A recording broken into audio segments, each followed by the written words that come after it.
안녕하십니까. 오늘은 라이프 코드, 악플의 코드를 주제로 가져왔습니다. 저희가 이것을 주제로 가져온 이유는 현재 세계 그리고 특히 대한민국을 이러한 시대라고 느꼈기 때문입니다. 바로 이 문제의식 때문인데요. 악플이 너무 일상화되다 못해 자연스러워졌습니다. 특히나 요즘은 여러분이 악플의 가해자뿐만이 아니라 유튜버로서 직접 활동하거나 SNS도 많이 하기 때문에 너무나 자연스럽게 피해자가 되는 경우도 많습니다. 그러나 이 악플에 대해서 얘기는 많은데 모두가 비슷한 접근입니다. 그래서 저희 스터디 코드는 저희 식대로 조금 다르게 접근 한번 해보고 싶다라는 생각에서 이렇게 출발을 해봤습니다. 뜬구름 잡듯이 남들이 다 하는 얘기가 아니라 좀 더 제대로 분석적으로 접근해보자. 저희가 다르게 접근하고자 한 포인트, 코드는 두 가지로 요약됩니다. 첫 번째는 가해자 입장이 아니라 피해자 중심으로 접근해보자. 악플에 대한 분석이 나오면 흔히 말하는 것이 악플은 나쁘다. 악플을 달지 말자라고 가해자 입장에서 계몽이 이루어지는 경우가 많은데 정작 가장 큰 피해를 입은 피해자가 어떻게 대응해야 되고 어떤 식으로 사고해야 되는지에 대해서는 별로 의견이 없습니다. 저희는 피해자 중심으로 접근해보고자 이 연구를 시작했습니다. 두 번째는 특히나 이것이 우리 스터디 코드의 스타일일 텐데요. 가슴이 아닌 머리. 악플에 대한 얘기는 대부분 뜬구름 잡거나 추상적인 위로로 접근하는 경우가 많습니다. 악플은 나빠. 악플 때문에 상처받지 마. 물론 그것이 나쁘다는 것이 아닙니다. 궁극에는 위로로 끝나야 합니다. 그런데 저희는 우리의 방식대로 머리로 논리적으로 이해해서 그걸 가슴으로 한번 내려볼까? 물론 다른 라이프 스타일을 가진 사람들은 이해 못할지 모르지만 적어도 우리 스터디 코드의 멤버들은 이게 무슨 방식인지 아실 겁니다. 그래서 악플에 대해서 뜬구름이 아니라 논리적으로 규명하고 겉에 보이는 말 안에 있는 그 실체를 정확하게 정의해서 완전히 논리적으로 이해한 다음에 그걸 바탕으로 오히려 악플은 별게 아니구나. 악플러들은 진짜 잘못된 그릇된 사고방식을 갖고 있구나. 라는 이해를 바탕으로 가슴을 위로받는 방식을 취해보고자 했습니다. 그래서 이 머리로서의 접근을 위해서 실제로 저희는 악플을 상당히 진지하게 연구했습니다. 제가 다른 영상에서도 말씀드렸는데요. 스터디 코드는 100%짜리고 유튜브에 올라온 라이프 코드는 맥시멈 50%짜리다. 지금 올라온 것들은 연구 초안이다. 라이프 코드는 아직 연구가 덜 됐기 때문에 연구가 다 되는 순간, 100%인 순간 정식 홈페이지로 옮겨서 유료 강의로 만들 것이다. 했던 얘기를 말씀드렸죠. 그만큼 유튜브에 올라온 라이프 코드들은 50% 미만의 연구 초안들인데요. 이 악플의 코드는 저희가 50% 이상을 목표로 설정하고 진지하게 연구했습니다. 더 노골적으로 말씀드리면 저를 비롯해서 정식 연구원 2명이 집중적으로 단독 투입돼서 제대로 연구를 했습니다. 숫자로 말씀을 드려볼까요? 1047명의 악플러들, 거기서부터 비롯된 1622개의 악플을 저희가 전수조사해서 그것을 토대로 악플을 아주 논리적으로 접근을 했습니다. 그 결과인 첫 번째 파트를 공개합니다. 바로 악플의 유형인데요. 단순히 1622개를 유형으로 나눈 것이 아닙니다. 유형으로 나누고 그 각각의 유형에 말잔치에 숨겨져 있는 본질, 그 악플을 객관적이고 논리적으로 규정함으로써 악플을 완벽하게 이해하고자 했고 그럼으로써 피해자가 내가 왜 이런 악플에 상처받았는지를 논리적으로 이해하고 거꾸로 왜 상처받을 필요가 없었는지를 논리적으로 이해할 수 있도록 파고들었다. 이렇게 보시면 될 겁니다. 자, 장황하게 사설이 길었는데요. 첫 번째 유형을 보시면 바로 이해가 되실 겁니다. 자, 악플의 첫 번째 유형은 왜곡 매도형입니다. 진실을 비틀고 혼동을 주고 아니면 한쪽으로 일방적으로 몰아붙이는 것을 왜곡 매도라고 하죠. 이것은 보통 컨텐츠를 올린 사람, 컨텐츠 SNS의 대상이 되는 사람의 본심, 그 사람의 본 의도를 다르게 표현하고 싶을 때, 공격하고 싶을 때 비롯됩니다. 잘 와닿지 않으시죠? 몇 가지 댓글을 보여드리겠습니다. 자, 지금부터 댓글을 보실 때에는 주의를 하시고 보시기 바랍니다. 특히나 멘탈이 좀 약하신 분들은 댓글을 읽는 것만으로도 정서적 타격이 오실 수 있습니다. 처음 왜곡 매도형은 가장 얌전한 댓글이고요. 이후부터 점점 진한 농도가 계속된다는 걸 미리 말씀드리겠습니다. 자, 이런 것들이죠. 일부러 눈물을 짜낸다. 어떤 컨텐츠를 올린 사람이 눈물을 글썽이거나 했을 겁니다. 그 사람은 진심에서 정말 눈물이 나왔을지 모르겠지만 억지로 즙을 짜냈다. 그래서 뭔가 다른 의도가 있다라고 그 사람의 의도를 왜곡하는 것이죠. 사과 영상에 가장 많이 붙는 댓글 유형이죠. 올린 사람은 본심은 진정성은 정말 사과하고 싶어서 올린 건데 이건 사과가 아닌 것 같다. 변명인 것 같다. 다른 꿍꿍이가 있는 것 같다. 실제로 이 사람이 정권이랑 빌붙었는지 아닌지 알 수 없죠. 본심은 그게 아닐지라도 정권에 빌붙은 거 맞지. 그리고 관심을 끌기 위해서 관심에 목마른 그런 의도로 올린 건지 아닌지 상관없이 그쪽으로 매도해버리는 거죠. 자, 이런 댓글을 여러분이 당사자가 돼서 받으면 처음에 드는 감정, 왜 상처받느냐? 억울할 겁니다. 난 그게 아닌데. 그런데 이런 댓글이 수천 개가 쌓이다 보면 나중에 이런 혼동상황까지 오죠. 진짜로 내 의도가 그랬었나? 여러분들, 이 말잔치에 휩쓸리다 보면 그렇게 돼버립니다. 이럴 때 뭐라고요? 한 발짝 떨어져서 또는 제3자 입장에서 객관적으로 보십시오. 어떻게 해요? 이 말잔치를 객관하면 바로 여기 써있는 이겁니다. 말이 너무 어려우세요? 다른 말로 바꿔드리겠습니다. 결국 이 싸움인 겁니다. 여러분이 사과를 하려고 올렸잖아요. 그것이 유일한 진실입니다. 남들이 사과가 아니라고 하잖아요. 그건 거짓일 수밖에 없죠. 자, 진실 대 거짓으로 심플하게 객관적으로 보잖아요. 아주 이성적으로 봅시다. 감정을 빼고 봅시다. 무조건 거짓은 잘못된 거잖아요. 망고불변의 진리. 진실이 언제나 옳은 것이고 거짓은 잘못된 겁니다. 아주 심플하게 보면 제가 너무 이성적으로 보나요? 그렇습니다. 이 영상의 포인트는 바로 그겁니다. 자꾸 이 말에 감정에 휩싸이지 말고 때로는 이성적으로 논리적으로 보자는 겁니다. 이성으로 보면 이건 진실 대 거짓의 싸움이고요. 언젠가 진실은 밝혀지고 언젠가를 떠나서 진실이 언제나 옳은 거고 거짓말쟁이들은 언제나 틀린 겁니다.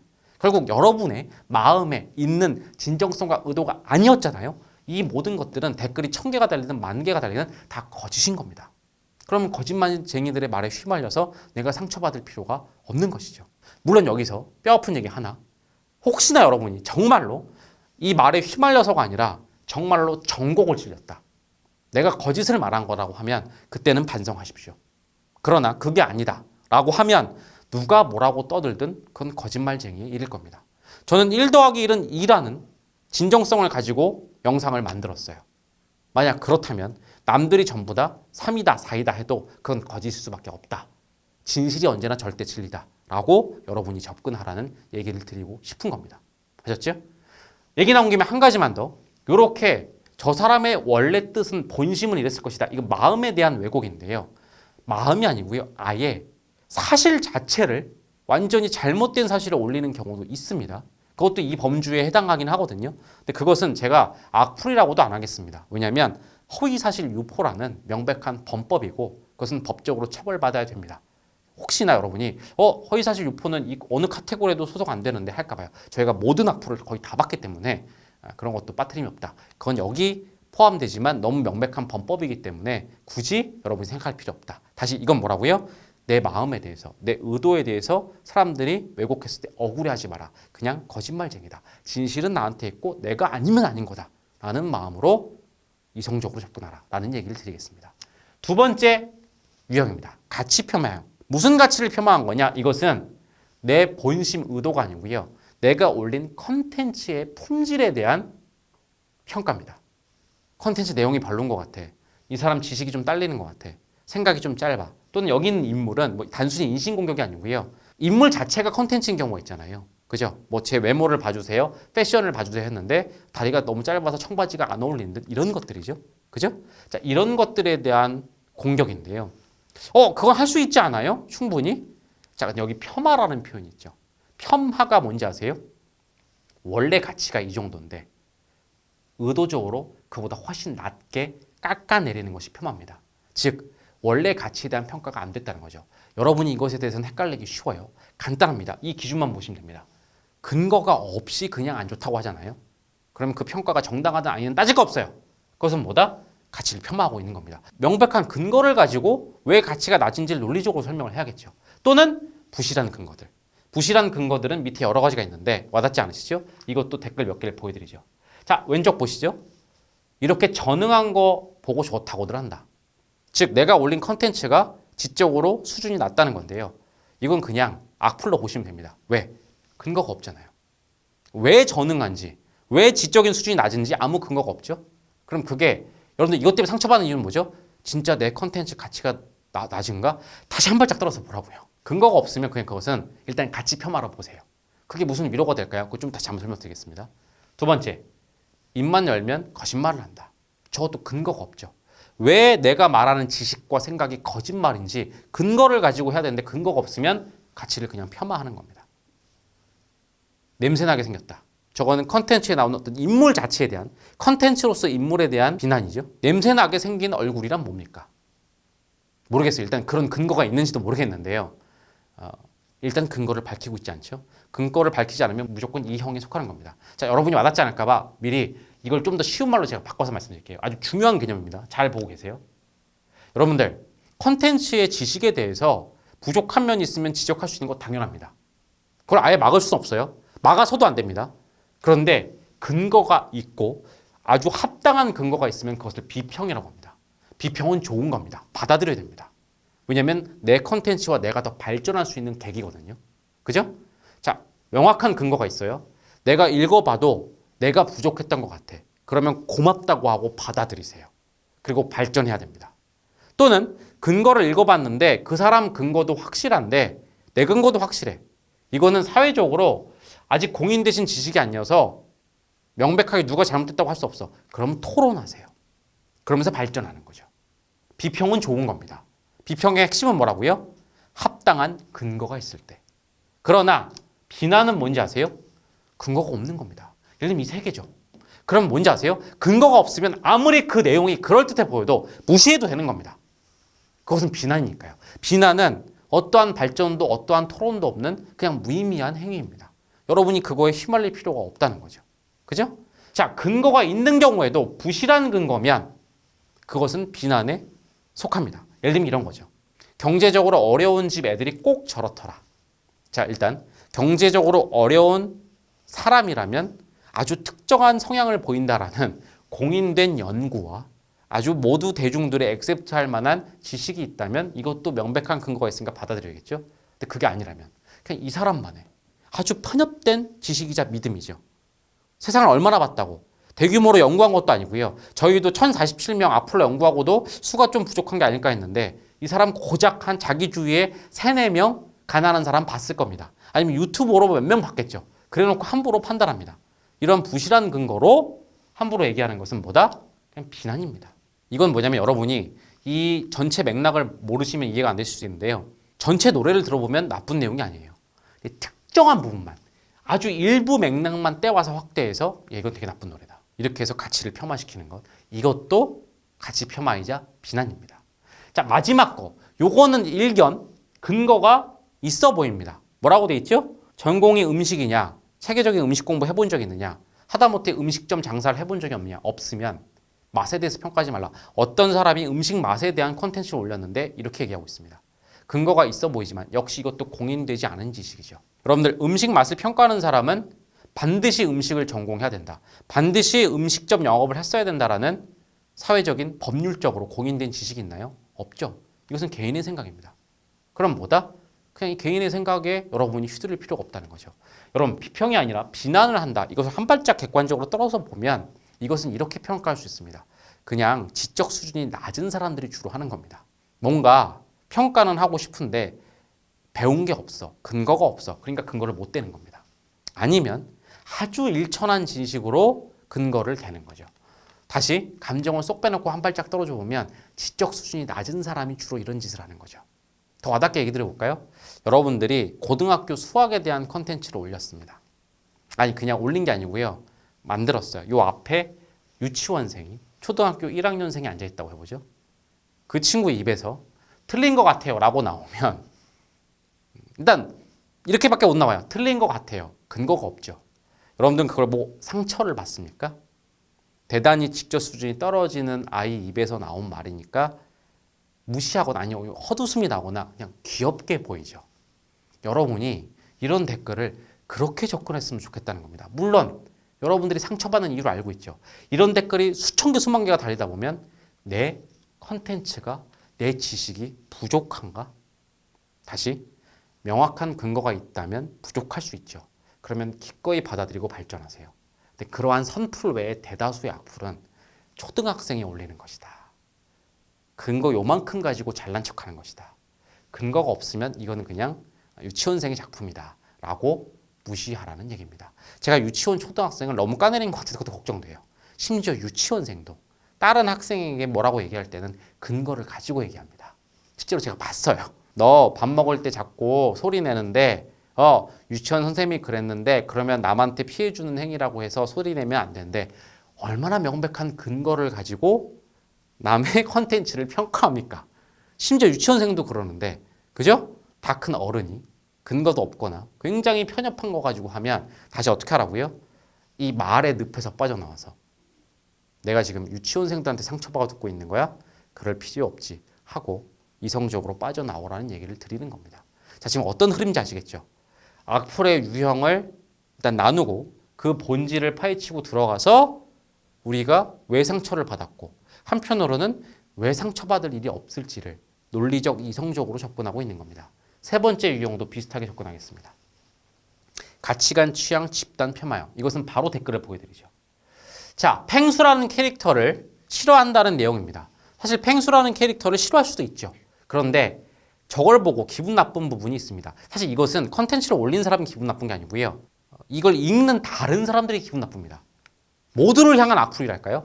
첫 번째 문장 때문이죠. 펭수 뭐가 귀엽다는 거야. 이 말은 뭐다? 펭수를 좋아하는 취향을 가진 집단을 아예 전부 다 펴 까내리고 있죠.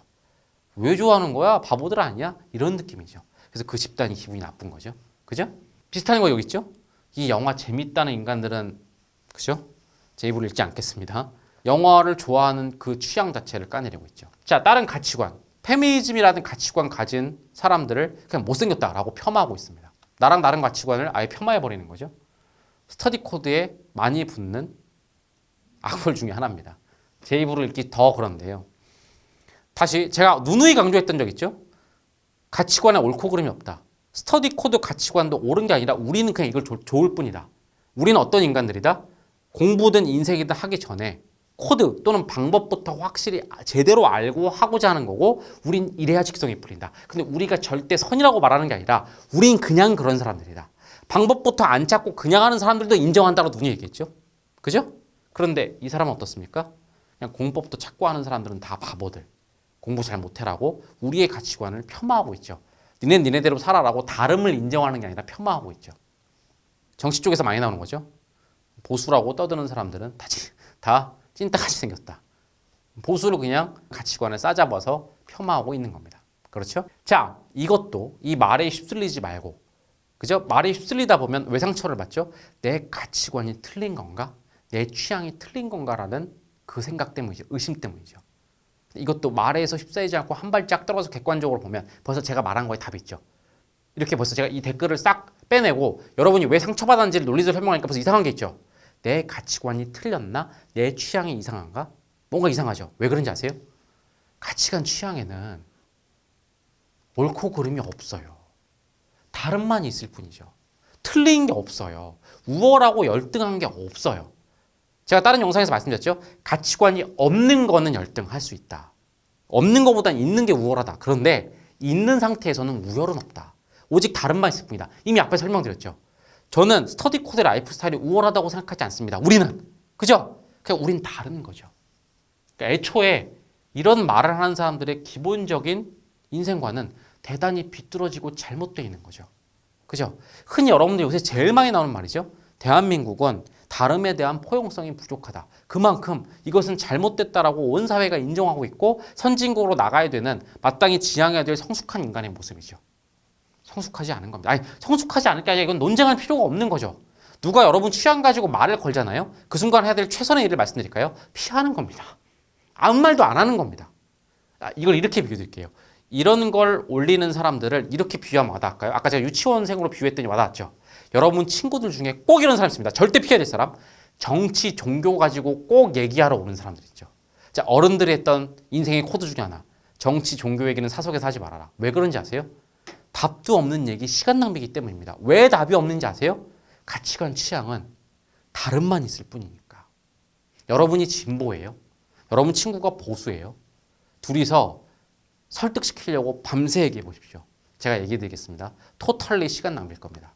물론 건전한 대화가 오갔다면, 다름을 인정하는 대화가 오갔다면 다시 한번 나에 대해서 확인할 수 있는 계기 또는 다른 사람의 가치관을 조금 더 이해할 수 있는, 설득이 아니고요. 이해할 수 있는 계기가 될 수 있을지 모르겠지만 그죠? 그건 건전한 대화일 때고요. 설득시키려고 이렇게 남을 까내려고 폄하해서 어떻게든 내 걸로 만들거나 내가 그 사람보다 더 뛰어난 걸 증명하려는 그러한 것이라면 토탈리 완벽하게 약 1초까지도 숨 쉬는 그 순간 하나까지도 토탈리 낭비라고 말씀드리겠습니다. 그런 친구 옆에 있잖아요. 자꾸 와갖고 너 좌냐 우냐? 좌라고? 나랑 한번 얘기 좀 해보자. 그 친구에게 할 수 있는 최고의 행동은 자리를 피하는 거. 알았죠? 아니면 이렇게 얘기하세요. 너 뭔데 너 뭔데? 빨리 말해봐. 아 우야 나도 우야. 됐지? 하고 도망치는 거. 이 사람들한테도 맞아요? 하고 그냥 단절시켜버려요. 여기다가 대댓글 달지 마세요. 제일 안타까워요. 가끔 피해자들이 싸워요 막. 펭수가 뭐가 문제인데요? 펭수가 얼마나 귀여운지를 제가 설명드릴게요. 토탈리 시간 낭비, 손가락 낭비입니다. 그래서 한 발짝 떨어져서 보면 이것은 그냥 시간 낭비다 라고 보면 여러분들이 상처받을 필요가 없는 거예요. 다시 이렇게 정리하니까 오히려 화가 났죠. 내 취향이 잘못된 걸까? 벌써 논리적으로 이상함이 느껴지죠. 이상한 거에 상처받고 있었던 겁니다. 됐습니까? 자, 네 번째 유형도 역시 논리적으로 까발려서 우리가 극복해보죠. 저주, 조롱, 협박, 무리한 요구. 무슨 얘기냐? 내 실패에 대해서, 내 몰락에 대해서, 불행에 대해서 끊임없이 떠드는 유형입니다. 이런 댓글들이죠. 구독자가 100만 명의 유튜버가 있었나 봐요. 100만 명에서 떨어졌나 봐요. 조롱하고 있죠. 축하드려요. 100만 무너지겠네. 망해라. 없어져라. 저주죠. 무리한 요구. 뭔지 아세요? 제발 유튜브 그만두고 난 유튜브로 사람들과 소통하고 컨텐츠 공유하는 게 좋았는데 제발 그만하고 집구석에 혼자 앉아서 떠들어라. 무리한 욕을 하고 있죠. 자, 이것도 이 말들을 보면 상처를 받습니다. 어떤 상처죠? 내가 그 정도로 저주받을 사람인가? 내가 그렇게 싫은가? 이것도 이 말들에서 빠져나와서 3자 입장에서 객관적으로 보면 이런 댓글, 이런 악플은 두 가지로 분석되죠. 먼저 아주 순수한 얘기 하나 해드리겠습니다. 그렇게 완전하게 저주받고 조롱받을 인간이라는 것이 존재합니까? 있겠죠. 누가 봐도 5천만 인구 전부가 인정하는 사회 악. 그런 사람한테는 5천만이 저주하는 경우가 아주 가끔 있습니다. 여러분이 5천만이 공인한 사회 악인가요? 사회 악이면 SNS도 유튜브도 못하고 이미 감옥에서 사형 선고나 무기징역을 선고받아서 기다리고 있겠죠. 그죠? 그게 아니라면 어떤 인간도 그렇게 저주받거나 할 이유가 없어요. 그러니까 이런 저주를 하는 사람들은 기본적으로 다른 인간에 대한 기본적인 어떤 사회적 인간 감수성이 되게 약한 인간? 이건 좀 와닿지 않고 좀 추상적이시죠? 또다시 친구 비유로 가보겠습니다. 여러분들 친구들 중에 저는 이렇게 표현합니다. 마이너스형 인간이라는 사람들이 있어요. 굉장히 부정적 에너지를 뿜는 겁니다. 여러분들이 분식집에 갔어요. 조금 맛이 없어요. 그러면 보통 인간들은 어떻습니까? 표현을 해도 야 이거 좀 맛없다. 이 정도. 아니면 혼잣말로 얘기하죠. 물론 오해하지 마세요. 그게 비굴하게 자기 표현을 못하는 게 아닙니다. 그냥 이 정도가 맥스죠. 그런데 엄청나게 저주와 조롱과 협박과 무리한 욕을 하는 사람들이 가끔 있죠. 여기 주인 나오라고 그래. 흔히 말하는 갑질 이거죠. 나오라고 그래 봐. 일단 나와봐. 왜요 손님 김밥이 너무 맛이 없는데? 아니 차라리 거기서 이물질이 나왔다면 그것도 아니고요. 너무 맛이 없는데요? 너무 차가운데? 그러면서 거기다 폭언을 뿜죠. 내 이 가게 망하게 할 거야. 당신들 여기 장사 절대 하면 안 돼. 이런 가게는 당장 내일 없어져야 돼. 옆에서 보면 어떻습니까? 정당하게 조심스럽게 매너 있게 김밥이 좀 맛이 없는 것 같은데 개선 좀 하세요. 그죠? 그 정도라면 액셉트고 그게 보통 인간이 할 수 있는 맥시멈인데 저주를 뿜으면 옆에 있으면 어떻습니까? 부정적 에너지가 여러분한테 영향을 주죠. 그런 친구도 있으면 어떻게 해야 되는지 아세요? 아까랑 비슷합니다. 멀리 하셔야 됩니다. 한 번뿐인 인생인데 내 소중한 에너지가 부정적으로 가득 차요. 이런 인간들이 있죠, 여러분들. 실제로 떠올려보면 분명 만난 적 있죠. 그죠? 이런 사람들 옆에 있으면 인생이 기쁠까요? 아니죠. 이런 사람들, 이런 악플들의 본질은 결국 이겁니다. 마이너스 인간들이 뿜어내는 마이너스 에너지예요. 여러분들이 여기에 휘말릴 필요가 없는 거죠. 다시 1번 뭐라고요? 그렇게까지 여러분이 저주받아야 될 존재인가? 라고 의심했어요? 그런 존재는 없습니다. 누구나 공인된 사회 악 아니면 사실 사회 악한테도 5천만 국민이 전체 저주하지 않아요. 그죠? 대부분의 국민은 그냥 그래 넘어가는 경우도 많아요. 왜냐면 저주란 것 자체가 굉장히 마이너스니까. 알겠죠? 뭐라고요? 객관적으로 보면 마이너스 부정적 에너지를 풍기는 인간들이 부정적 에너지를 풍기고 있는 겁니다. 마치 내 친구 중에 아주 조그만 것만 불만이면 그냥 저주를 퍼붓는 친구처럼. 그러면 과감하게 얘기할게요. 친구 관계를 끊으세요. 그런 사람 옆에 둬봤자 좋은 게 없죠. 제 말 충분히 와닿으시죠? 그죠? 악플을 친구로 치환하면 상당히 쉬운 문제죠. 이게 뭐로 치환한 겁니까? 하도 여러분이 이 말의 세계에 빠져 있으니까 한 발짝 떨어져서 이성적 객관적으로 접근을 하는 겁니다.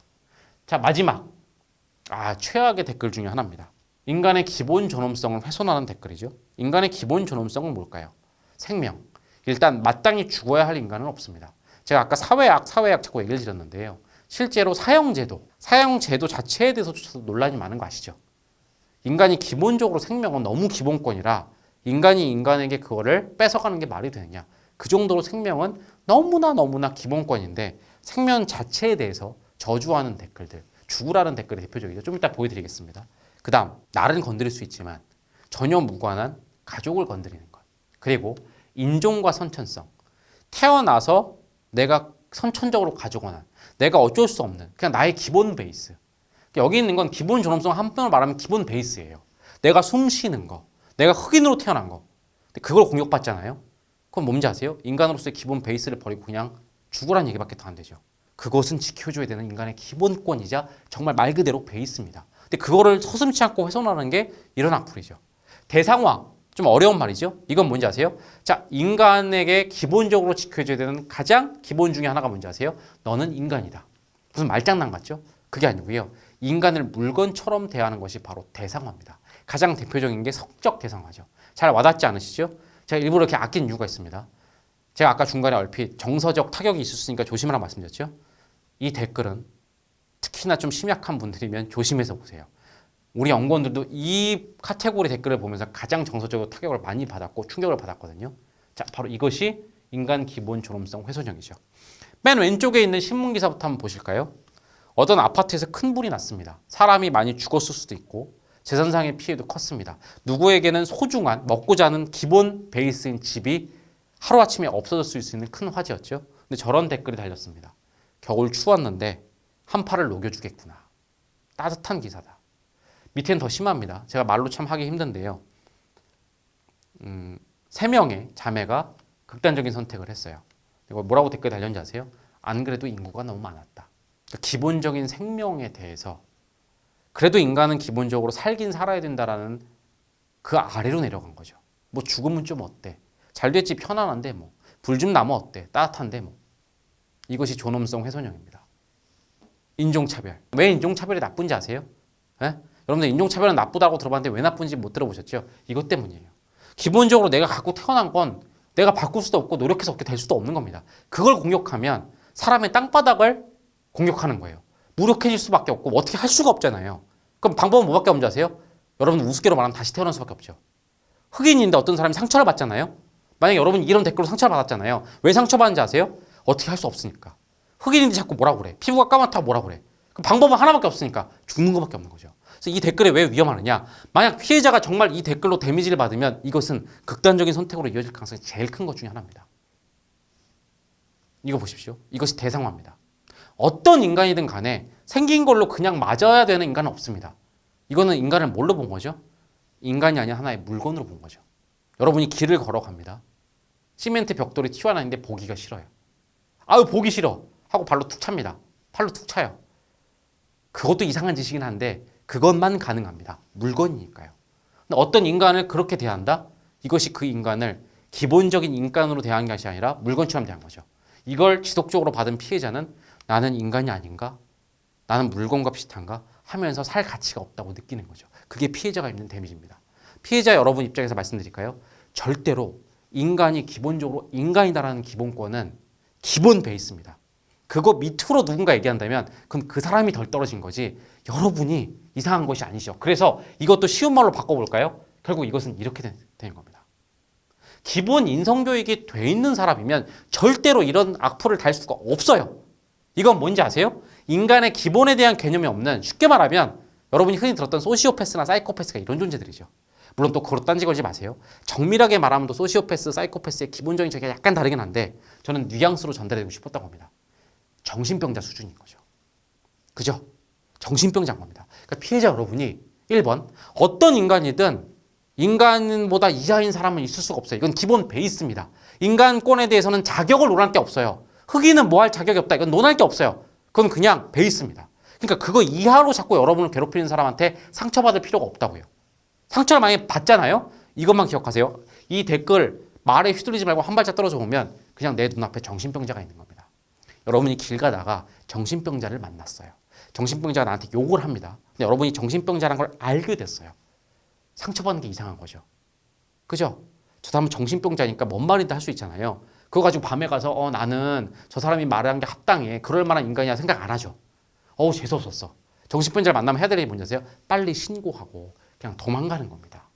아예 그냥 무시가 아니고 이건 격리돼야 되는 거죠. 그죠? 그렇게 바라보세요. 왜 이것 때문에 여러분이 상처를 받습니까? 이성적으로 보면 여러분들이 상처받으면 안 되는, 상처받을 필요가 없다는 겁니다. 여러분이 잘못됐다고 말하는 게 아닙니다. 이 말에 휘둘리다 보면 심지어 우리 연구원들은 읽기만 했는데도 우리한테 하는 것도 아니었는데도 상처를 받았어요. 이해하지만 이 말의 늪에서 빠져나와서 한 발짝 떨어져서 제발 보란 얘기입니다. 정신병자들이 하는 얘기. 기본 인성교육도 못 받은, 그죠? 아주 낮은 수준의 사람들한테 우리 인생이 휘말려서는 안 됩니다. 극단적 선택을 해서는 안 됩니다. 너무 안타까운 거예요. 아셨죠? 심하죠, 이것도?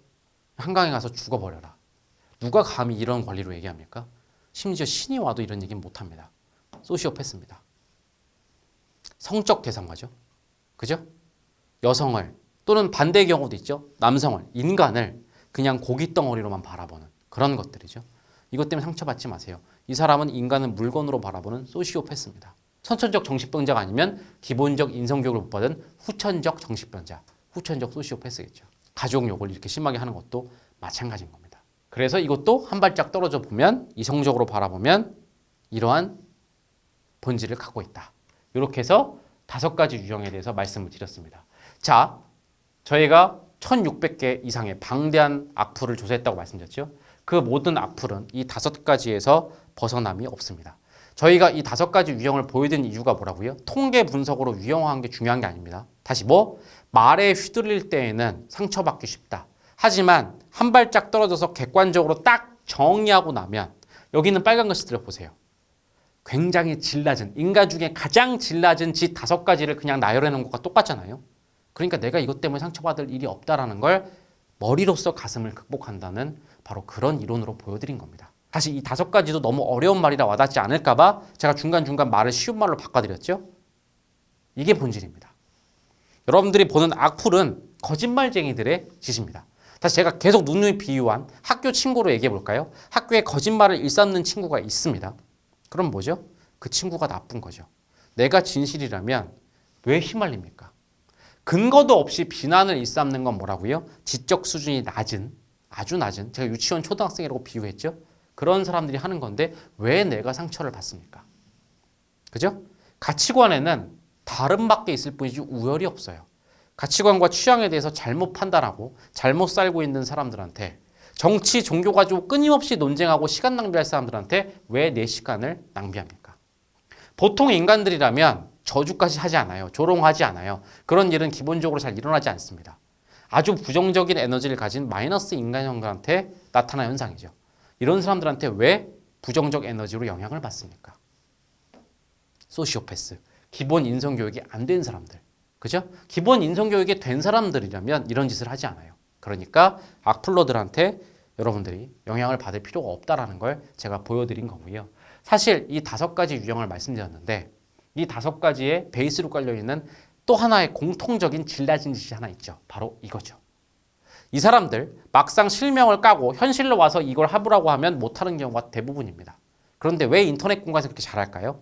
익명성이라는 것에 숨은 거죠. 자, 눈앞에서 실명 까고는 말 못하는데 누군가 가려주면 막말을 한다? 이것이 바로 비겁함의 객관적 정의입니다. 감정을 뺀 객관적 정의예요. 그래서 이 5가지 유형에 깔려있는 한 가지 코드를 보더라도 이것은 또 다른 굉장히 하등하고 질 낮은 짓입니다. 다시 스터디 코드가 전달하고 싶은 메시지는 뭐라고요? 말에서 빠져나와서 논리적 객관적으로 보면 이것은 질 낮은 하등합니다. 라는 겁니다. 우리 연구진은 여기서 끝내지 않았습니다. 이런 질 낮은 짓을 도대체 악플러들은 왜 하는 걸까? 질이 낮다는 걸 알면서도 하는 걸까? 아니면 질이 낮다는 것 자체를 인식을 못할까? 도대체 그들은 근본에 뭐가 있길래, 도대체 인생관이 뭐가 있길래 이런 짓을 하는가? 아예 논리적으로 까발리기로 헤쳐보기로 한 김에 악플러의 근본까지 한번 파헤쳐 보기로 했습니다.